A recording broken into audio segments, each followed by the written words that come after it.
Atheism and the Freedom of Religion by Dr. Stephen G. Gay, or Gee.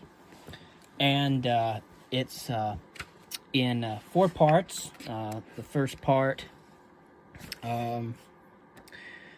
concerns atheism and the early development of religious liberty. Second part is about atheism and the early American religious experience. The third part concerns atheism and the protection of individual religious liberty. And the fourth part concerns atheism and governmental endorsement of religion, with a conclusio. The legal protection of religious liberty has become an increasingly common phenomenon during the last century. The growth of religious liberty in the 20th century can be linked to the development of modern political theories organized around the concept of constitutional democracy. These theories combine the traditional democratic emphasis on popular control of government with an elaborate constitutional framework. This framework is characterized by structural limits on the exercise of governmental power, the development and protection of civil society, guarantees of personal privacy, and the legal protection of a broad range of individual civil liberties. A comprehensive version of this theory has been articulated and applied by the United States Supreme Court since World War II. More recently, variations on this theory have become primary features of the domestic constitutional systems of countries comprising the European Union, and in the development of the constitutional structure governing the Union as a whole. A central theme of modern theories of constitutional democracy is that certain aspects of private belief, expression, and behavior are placed beyond the government's control. Indeed, the states have their rights. Religious belief and practice are quintessential examples of activities that are protected by this presumption that citizens are intellectually and spiritually autonomous, meaning that they have control over what they believe and value. Democratic governments are therefore required to leave matters of faith and religious observance to private individuals and their voluntary associations. Likewise, modern theories of constitutional democracy prohibit governments from overtly or subtly coercing religious belief by granting benefits or imposing sanctions or punishments based on the nature of an individual's religious faith. For more than 200 years, the United States Constitution has included religious exercise among several individual rights, specifically protected by a Bill of Rights. Likewise, the governments may exhibit religious faith freely without prohibition. The governments of many Western countries, along with the European Union itself, have begun to incorporate into their own written constitutions the explicit protection of private thought, expression, and behavior. Like the United States Constitution, the European Constitution and its provisions also specifically include the protection of religious activity, and European countries have begun rigorously enforcing these protections through some type of judicial review of governmental action. Asian countries, such as the People's Republic of China and Thailand, for example, have also constitutional provisions guaranteeing religious liberty, although judicial enforcement of these provisions is more sporadic and inconsistent than that in the West. The framework of limited democracy or limited democratic government within a regime of constitutionally protected private action provides a structure for protecting atheists and agnostics, as well as religious dissenters and other followers of non-traditional faith. The democratic notion that religious liberty is a private affair that is immune from governmental control renders religion irrelevant to the exercise of governmental power. Thus, the logic of modern democratic theory would seem to require that atheists enjoy the same protections traditionally offered to a diverse range of mainstream religious believers. The religious liberty jurisprudence in most constitutional democracies recognizes the need to protect atheists and agnostics. Most countries that extend legal protection to diverse forms of religious belief also protects non-believers from the imposition of direct government sanctions.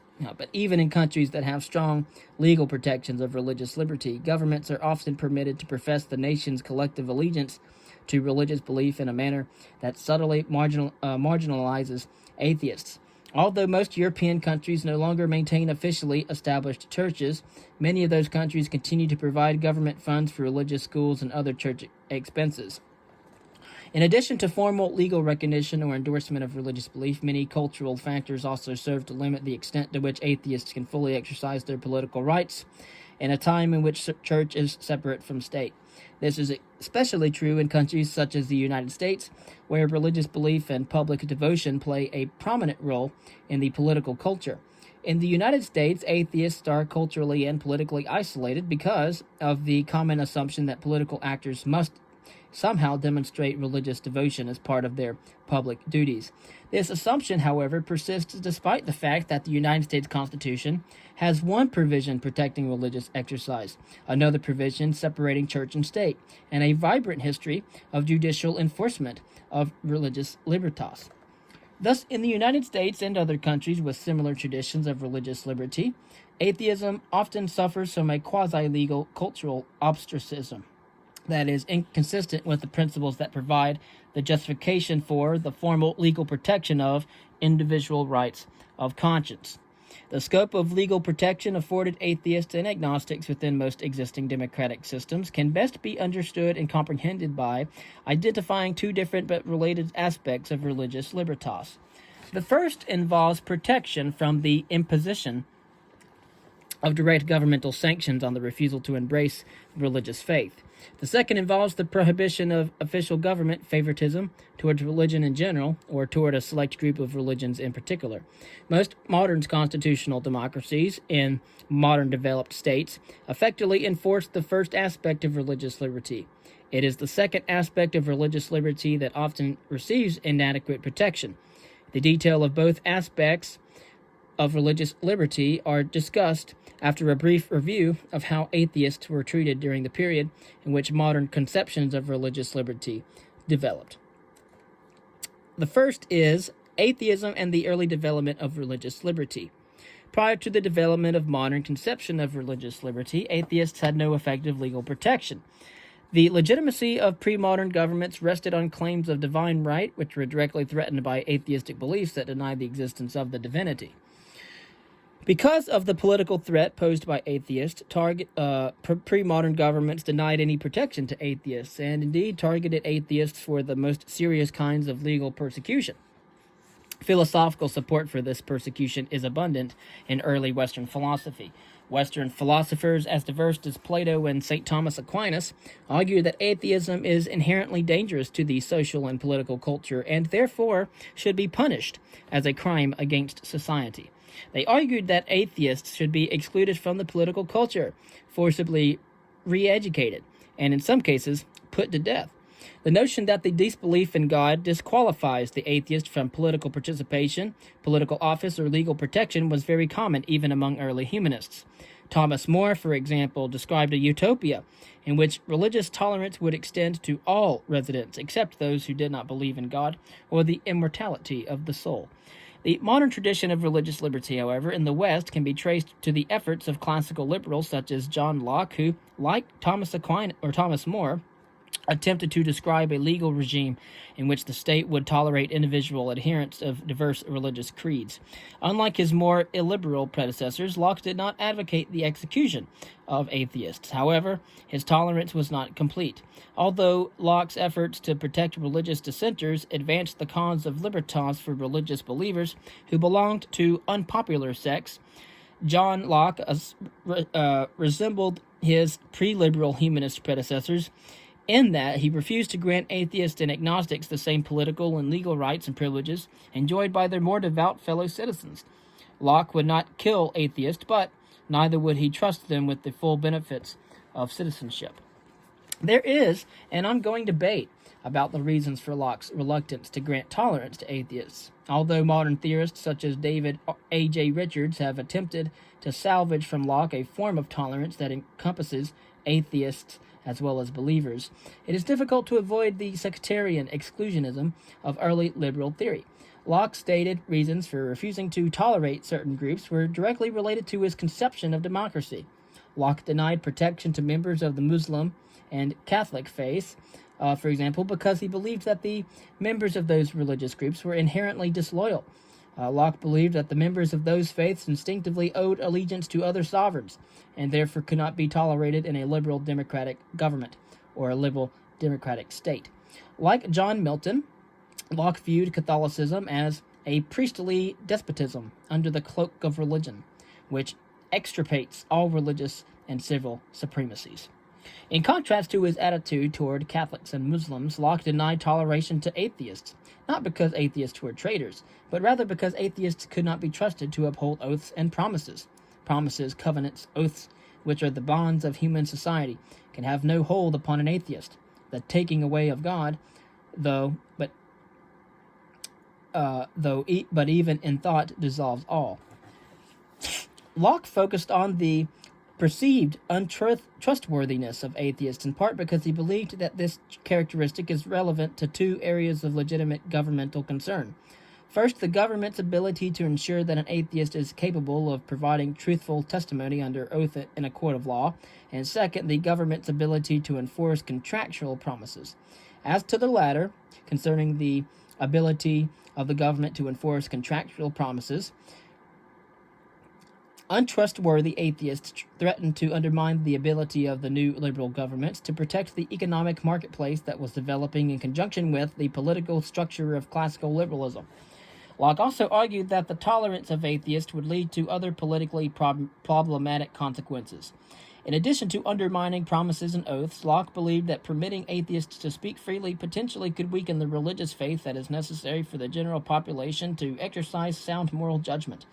Thus, atheism posed a direct threat, or so he thought, to the civic virtue that is the political backbone of democratic liberalism. Locke believed that a democratic government has the authority to address the threat to its basic values by legally regulating atheism. From Locke's perspective, one must first accept the dominion of religion to obtain the fruits of religious tolerance. Those, he said, that by their atheism undermine and destroy all religion, can have no pretense of religion whereupon to challenge the privilege of a toleration. End quote. Whatever the rationale justifying intolerance of atheists, legal persecution of atheists was very widespread in the early modern liberal states. Indeed, England, for example, atheists continued to suffer severe legal disabilities until the end of the 19th century.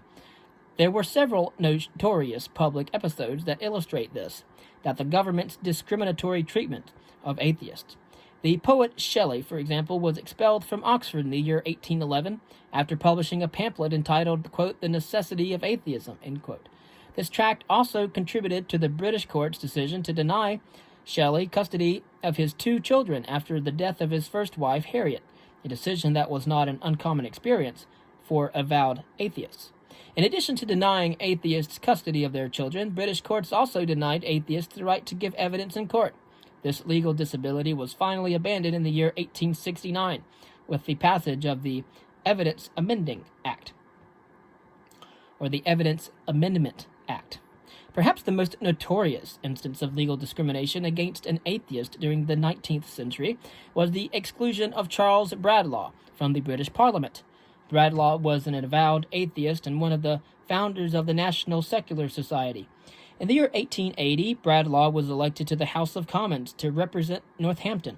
The House voted to deny Bradlaugh the right to affirm, rather than to swear on the Bible, his oath of office, and expelled him from Parliament. Bradlaugh unsuccessfully attempted to take his seat in Parliament on several other occasions during the next decade.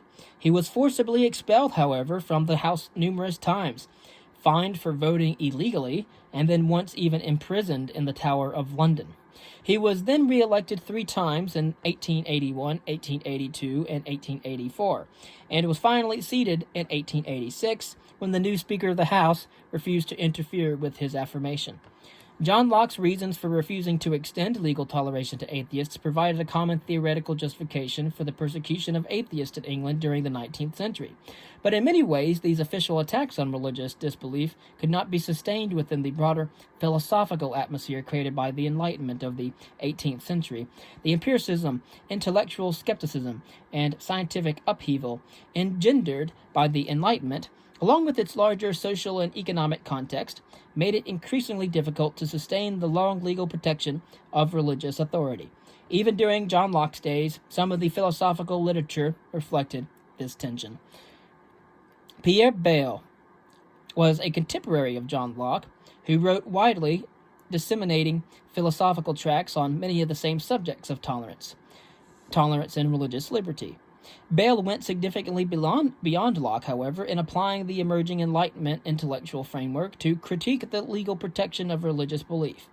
Unlike John, Bayle argued that the government should not enforce religious belief through law, nor should the government refuse to extend theories of social and intellectual tolerance to religious disbelief. Bayle argued that the same concept of individual autonomy that protects Protestants from oppression by Catholic political regimes, and vice versa, should also protect atheists from governments controlled by religious believers. According to Bayle's version of tolerance theory, if one assumes that individuals are autonomous beings and that each individual has the right to make decisions about moral obligation and religious belief, then governments have a corresponding political duty to respect individual decisions about matters of religious faith.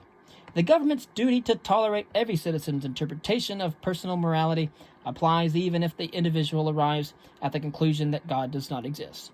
Although Bayle's approach to religious liberty was characterized as a position of tolerance in that day, it owed much more than Locke did to a modernist sensibility of intellectual skepticism rather than paternalistic forbearance. This sensibility inevitably produces a liberalizing effect on society.